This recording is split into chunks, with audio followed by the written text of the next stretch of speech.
আজকে সকালে ঘুম থেকে ওঠার পরেই দেখো টুঙ্কুলিবাবু আমাদের বাড়িতে এসছে বেড়াতেই। ও তো এখন স্কুলে যায়, সময়ই পায় না, তাই আমাদের বাড়িতে আসে না। আজকে শনিবার ছুটি ছিল তাই এসছে। আর এসে কত কি খেলাধুলা হলো। একটা বাচ্চা এলেই কীরকম বাড়িটা একটা জমজমাট হয়ে যায় না, খুব ভালো লাগে।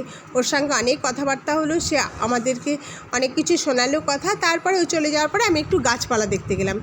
এই দেখো গাছপালায় আমার যা সব ফুল টুল থাকে, সকালবেলা একটু না দেখলে আমার ভালো লাগে না, যদিও খুব বেশি ফুল ফোটে না, তাই দেখতে চলে গেলাম। আর এখানে দেখো আমার অ্যালোভেরা গাছগুলোর যে পাতাগুলো শুকিয়ে গেছে সেগুলোকে ছেটে ফেলে দিলাম, হাত দিয়ে ভেঙে ভেঙে ফেলে দিলাম। আর এখানে আমার একটা তুলসী গাছও হয়েছে কি সুন্দর, এর থেকে পাতা তুলেই রোজ আমি পুজো দিই। দিয়ে তারপরে দেখো ফুল গাছ দেখাশোনা করে ওপরে চলে এলাম, একটু খবরের কাগজ পড়তে গেলাম।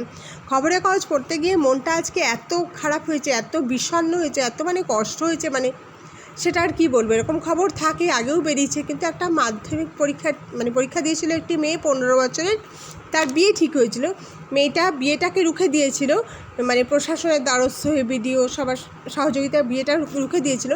কিন্তু রেজাল্ট বেরিয়েছে যেদিন, সেই দিন মেয়েটাকে, তার সঙ্গে যার বিয়ে হওয়ার কথা ছিল, সে তাকে মার্ডার করে। এত নৃশংসভাবে মৃত্যু আর কি। তো কীরকম, পাশেই অন্য স্কুলের মেয়েরা এখানে আনন্দ করছে, তাদের জামাই ওর নাম লিখছে।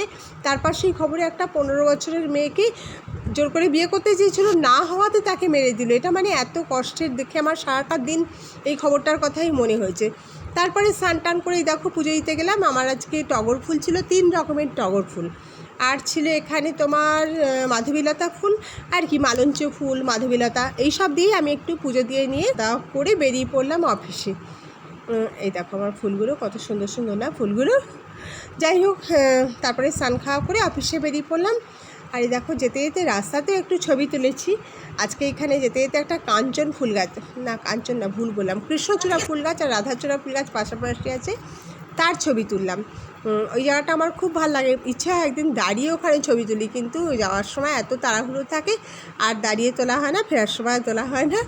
তো যাই হোক, এই করে অফিসে পৌঁছে গেলাম। আর সারাদিনই ওই খবরটা আজকে আমার মনটাকে খুব বিষণ্ণ করে রেখেছিল, খুব কষ্ট হয়েছিল মনে আর কি।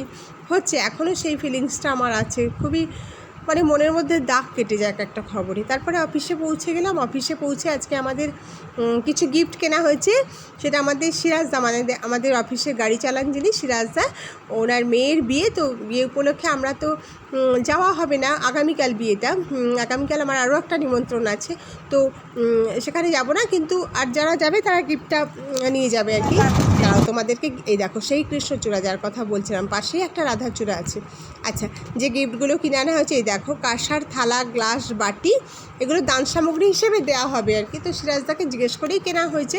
এই দেখো কি সুন্দর না, ঝকঝক করছে গ্লাস বাটিগুলো, এত সুন্দর দেখতে হয়েছে। আমাদের অফিসের কুণালদা কিনে নিয়ে এসেছেন, খুব সুন্দর জিনিসগুলো হয়েছে। আমরা এগুলো সবাই মিলে দেখলাম। তারপরে তোমার সারাদিনের অফিসের কাজকর্ম সেরে আবার বেরিয়ে পড়লাম বাড়ির উদ্দেশ্যে। তারপরে ফিরে এসে একটু রেস্ট নিয়ে এই দেখো বেরিয়েছিলাম কিছু কেনাকাটা করতে। এই দেখো এখানে আগামীকাল আমাদের চুঁচুড়াতে প্রধানমন্ত্রী আসবেন, তার জন্যে সাজো রব, প্রচুর পুলিশ। আর এই যে মঞ্চ তৈরি হয়েছে, একদম অ্যালুমিনিয়াম সিট, এরকম স্টিলের বড় বড় রড টড দিয়ে প্রচুর তৈরি হয়েছে। কালকে তো যাওয়া সম্ভব না, প্রচুর ভিড় হবে, আর আমিও থাকবো না, বাড়িতে নিমন্ত্রণে যাব। ওই জন্য আজকে একটু ওইখানে গেলাম যখন, একটু ছবিও তুলে নিলাম।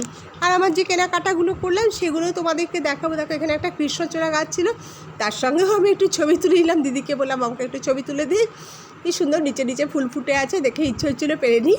তারপরে দেখো দিদির মেয়েটার জন্য একটা শাড়ি কিনেছি, কালকে ওদের বাড়িতেই যাব।